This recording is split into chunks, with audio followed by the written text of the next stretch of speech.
Galatooma. Asham alamanni isaa namni xinnaa guddaa jaarsaaf jaartii kabajamtoota daawwattoota televezyiinaa faana. Kun Riittaashoodha.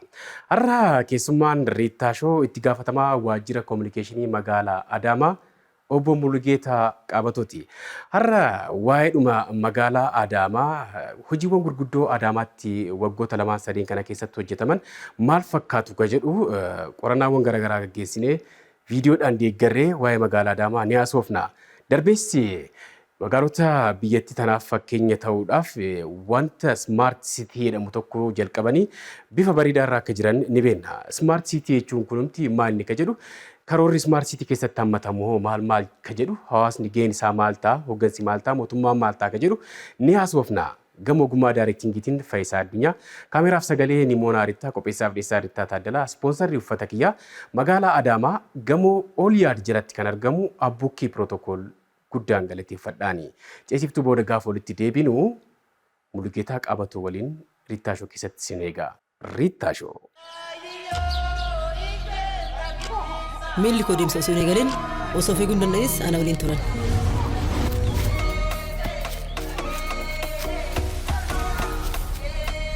Daandiin harkaa bannaan kallattiin agarsiisanii jiru.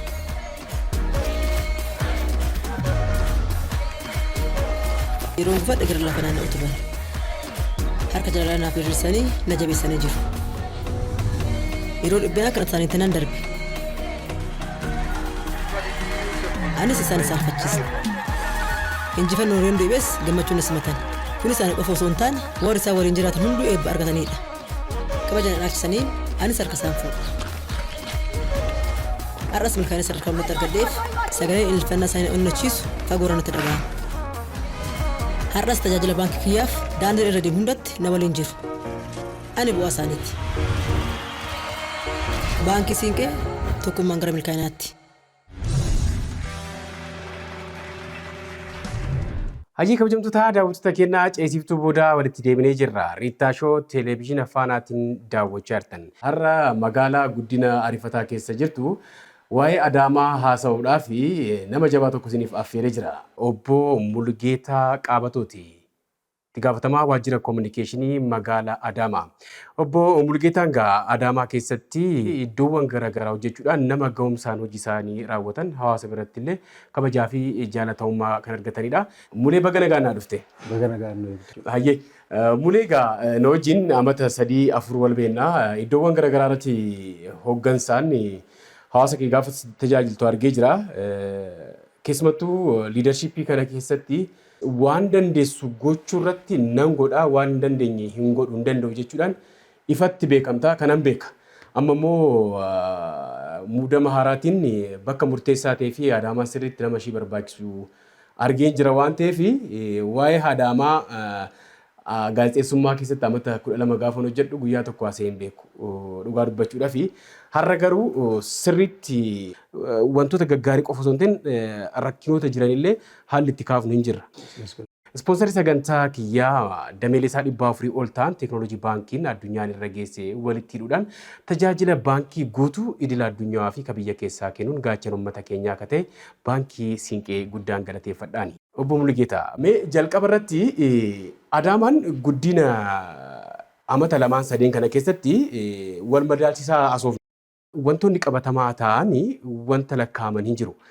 Darbees karoorri guddaa ta'e tokko Smart City Adaamaa kana Smart gochuudhaaf deemamaa jira waan ta'eef akka sagantaa kiyyaa kanaatitti wantoota hojjetaman galateeffachaa karoora Smart City Adaamaa keessatti qabamee deemaa jiru kun immoo maal fakkaata akka jedhu uummataaf si wajjin haasa'uudhaaf si waame jechuudha. Tarii wantoonni qabatamaa yookaan piroojeektiiwwan gurguddoo akka magaalaa Adaamaatti hojjetaman maal ka jedhu kana tarii gara waajjira kanatti amma dhufte haa ta'uti garuu hojiilee piroojeektii misooma magaalaa Adaamaa keessatti koreelee garaagaraa keessatti hirmaachaa turte waan ta'eef haala jiru ni beektaa.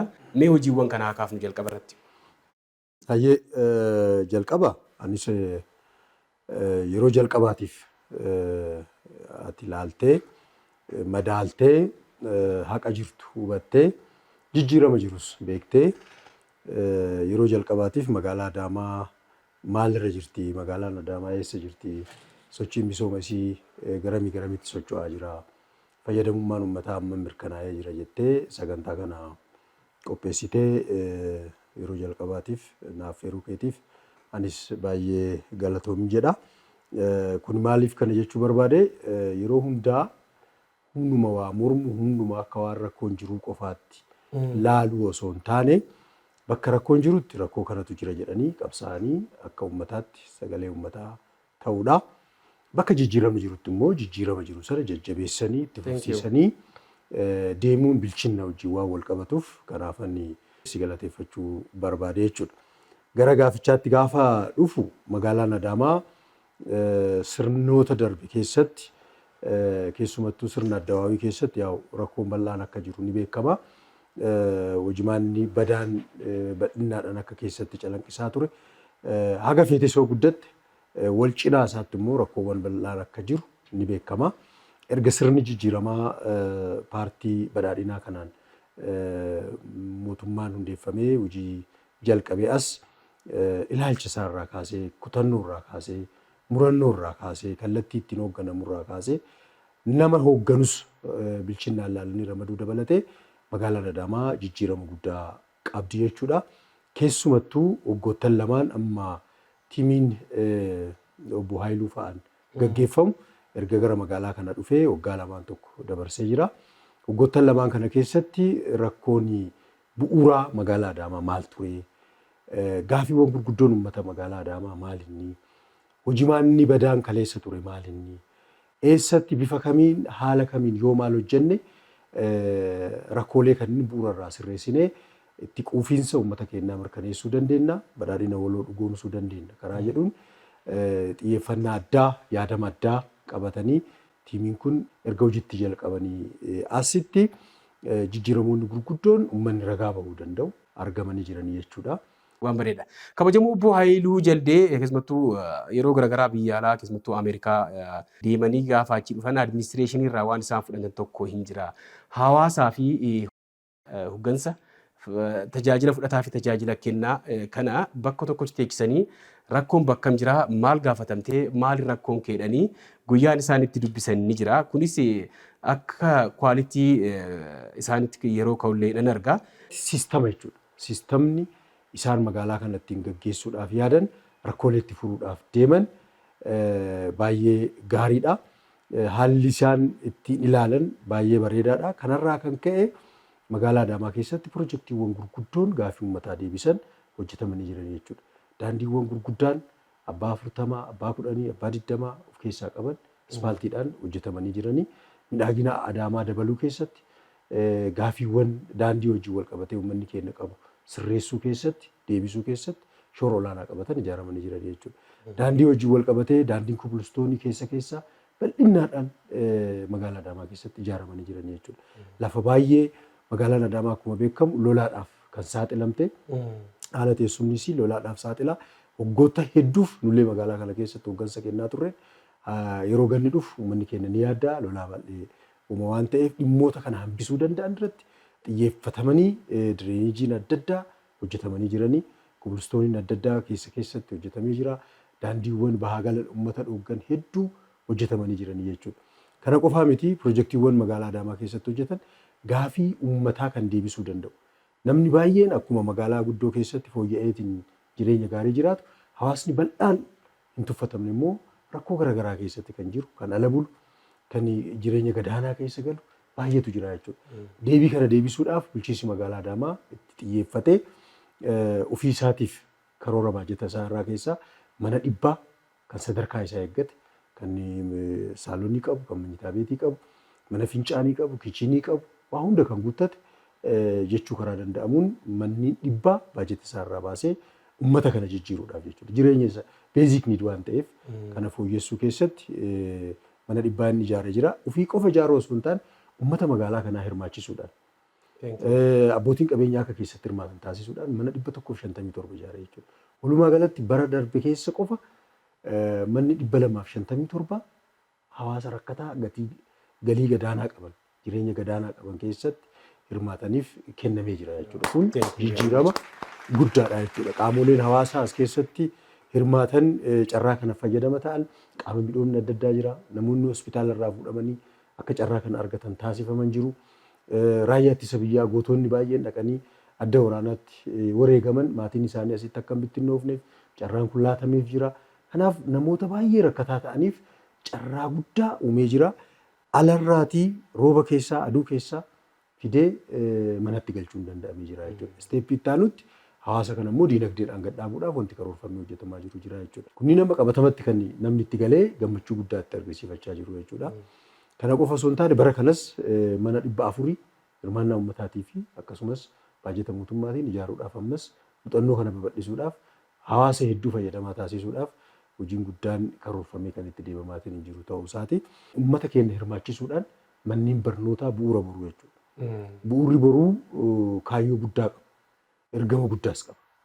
Dinagdeenaanis qaba, siyaasas of keessaa qaba jechuudha. Sababiin isaa namoonni jireenya fooyyee qaban maatii isaanii kan barsiisan mana barnoota dhuunfaatiitti gatii guddaa kaffalaniiti jechuudha. Maatiin immoo kana barsiifachuu hin dandeenye baay'een isaanii dhaloonni boru biyya kana dhaaluu danda'u alatti hafaa jechuudha. Kanaaf bulchiinsi magaalaa itti yaadee uummata keenya abbootii qabeenyaa ciccimoo ta'an hirmaachisee mana barnoota bu'uura boruu sadarkaa isaa eeggate 17 ijaaree mana barumsaatti jalqabee jira jechuudha. Yeroo ammaa kanatti maatiin rakkataa ta'anii barachuu hin dandeenye amma manneen barnootaa kanatti barachaa jiran jechuudha. Kun jijjiirama guddaadha jechuudha. Hawaasa boruu biyya kana dhaaluu danda'u hadharra taatee ijaaruu jechuudha. Oromiyaa boruu hadharra taatee ijaaruu jechuudha. Itoophiyaa boruu hadharra taatee ijaaruudha kun hojii guddaadha jechuudha. Hojiiwwan bu'uuraalee misoomaa kaawwan irraallee dhaloota irratti kan hojjetamu kun hojii guddaadha. Kun bu'uura boruu qofa irratti kan hojjetame kan amma kaasaatiin hin jiru.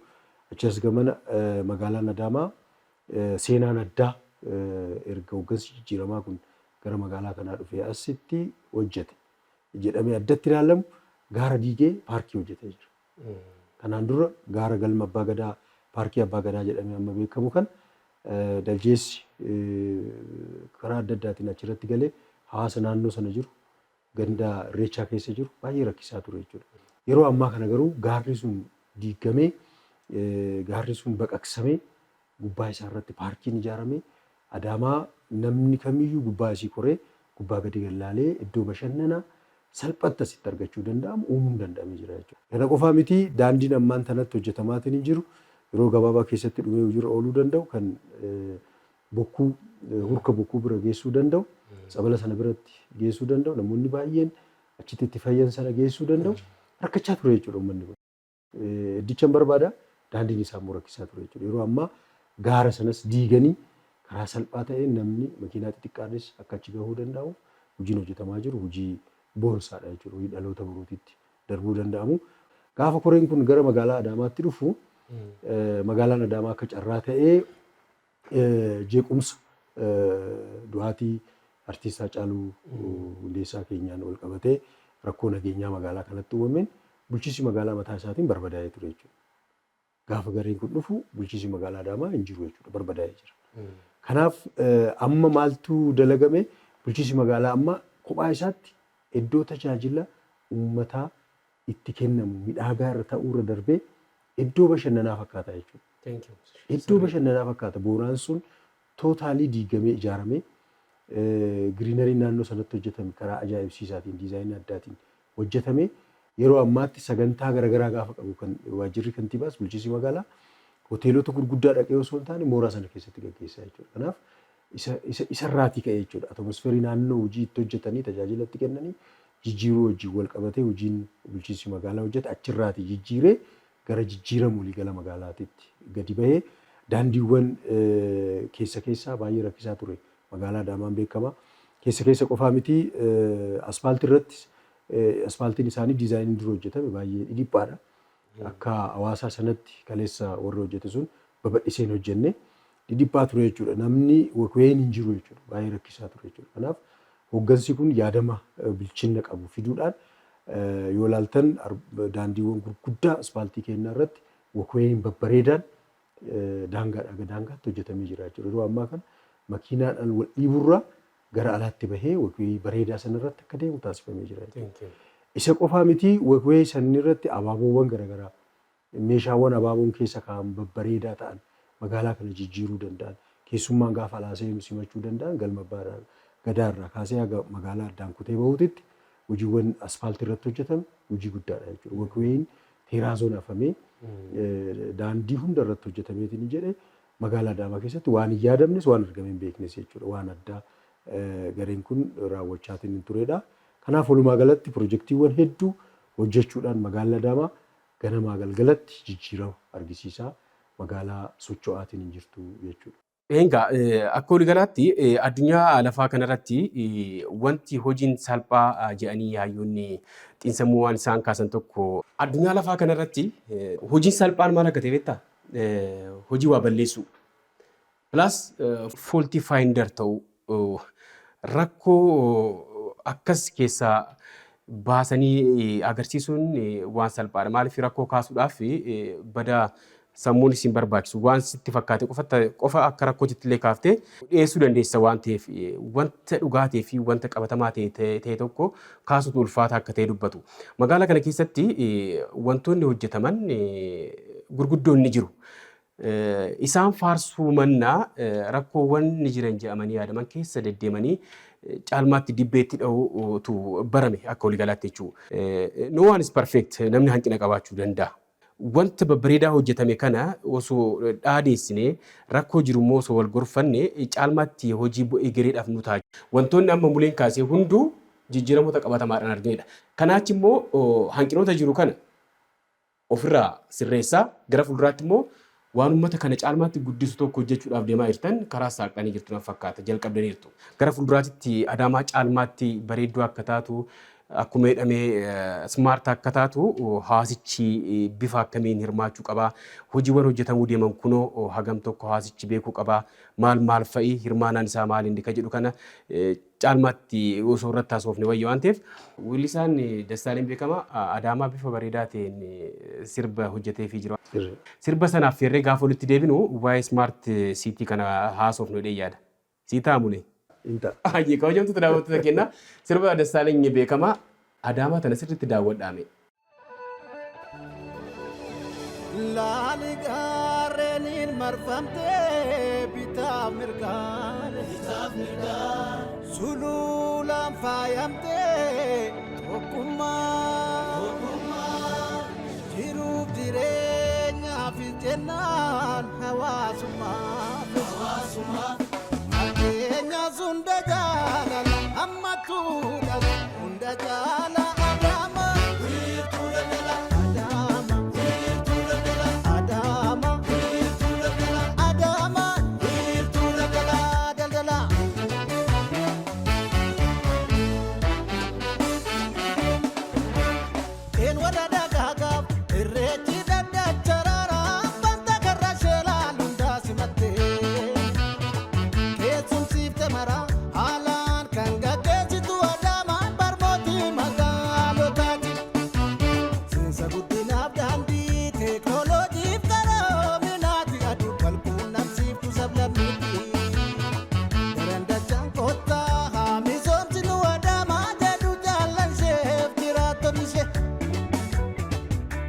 Adulala, sole guraja, turban oboti ya hoji sena barecha. Adulala, sole guraja, turban oboti ya hoji sena barecha. Dandi ali birab yami biratu, bashanda nafja tu sajib ko takafetu. Adulala, sole guraja, turban oboti ya hoji sena barecha. Ekadi pole migira recha, turban oboti ya wali sena.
ganda bikkaaf lugo dambala recha torban obooti yaa hojii seenaa bareecha.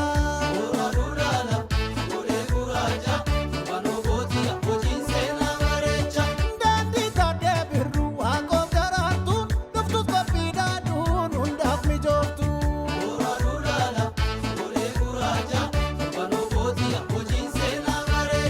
Daandii yaalii birraaf yaamii birraatu bashannanaaf jettu sochiif goota akka feetu.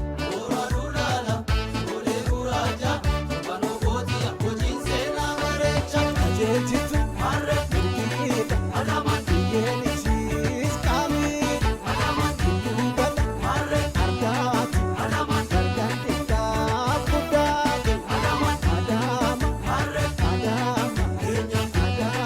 yaa maqaa ganama adaama.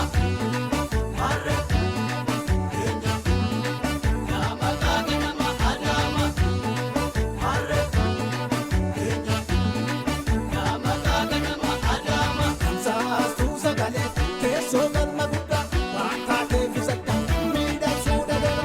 Adaamaasuma barjaalatamtu adaamaasuma maqaan ganama adaamaasuma barawwatamtu adaamaasuma injaalatamtu adaamaasuma ammas ammas adaamaasuma ammas ammas.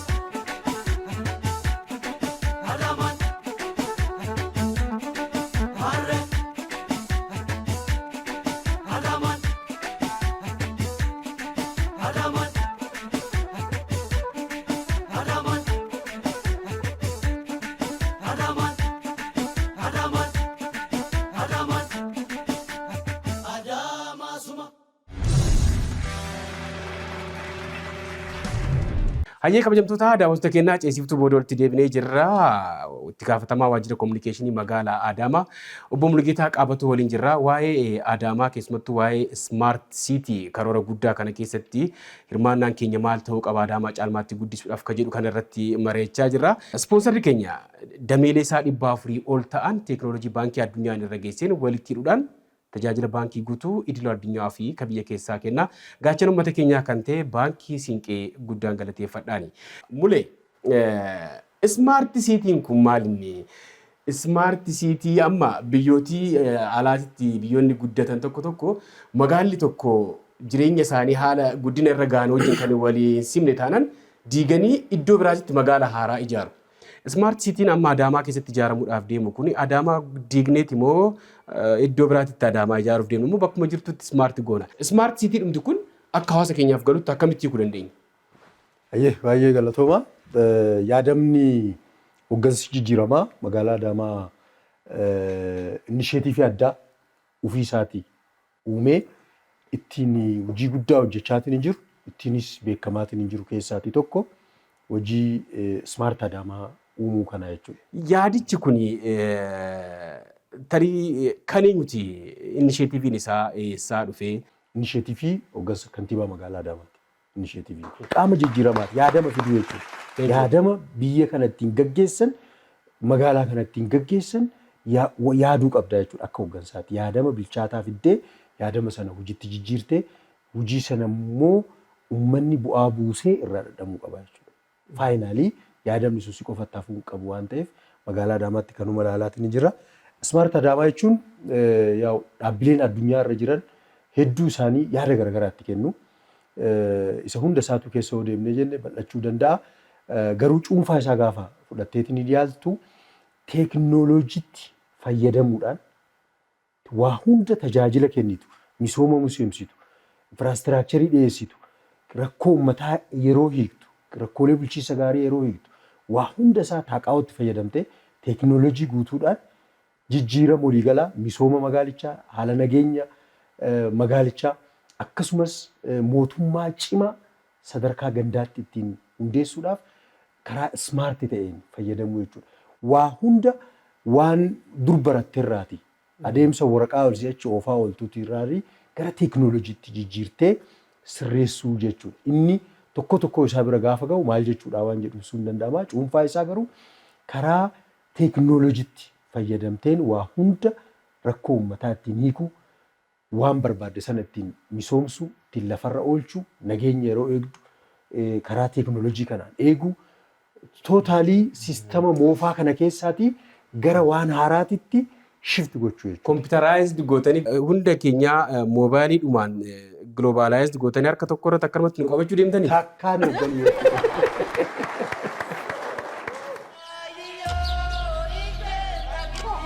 Miilli koo deemsa osoo hin eegalin osoo fiiguu hin danda'is ana waliin turan.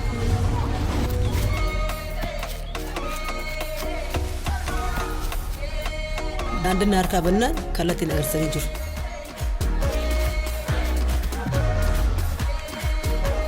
Yeroo gufadhe gara lafa naanna'u turan. Harka jala naaf diriirsanii na jabeessanii jiru. Yeroo dhibbeen akka isaaniitti nan darbe. Anis isaan fakkisa. Injifannoo warreen du'es gammachuun na simatan. Kunis ani qofa osoo hin taane warri isaan waliin jiraatan hunduu eebba argatanidha. Kabajaan dhaabsisanii anis harka isaan fuudha. Har'as milkaa'ina sadarkaa mul'atu argadheef sagaleen ililfannaa isaanii onnachiisu fagoo irra natti dhaga'ama. Har'as tajaajila baankii kiyyaaf daandii irra deemu hundatti na waliin jiru. Ani bu'aa isaaniiti. Baankii siinqee tokkummaan gara milkaa'inaatti. Muleegaa gaafan ilaalu sagantaan keenya kuni zaanillee gabaabbachaa jira waan ta'eef gara torbeetti kutaa lammaffaa isaa ceessuuf deemna waan ta'eef daawwattoota keenyaaf torban mata dureewwan amma jalqabne kana akka itti deebinu waadaa gallee addaa baanu jechuudha. Kabajamtoota daawwattoota keenyaa turtiin itti gaafatamaa waajjira kominikeeshinii magaalaa Adaamaa obbo Mulgeetaa Qaabatoo waliin waa'ee Adaamaa taasifne turtiin isaa hin goolabamne torban kutaa lammaffaa isaa qabannee dhiyaanna. Haga torbanii fayyaa naa ta'a.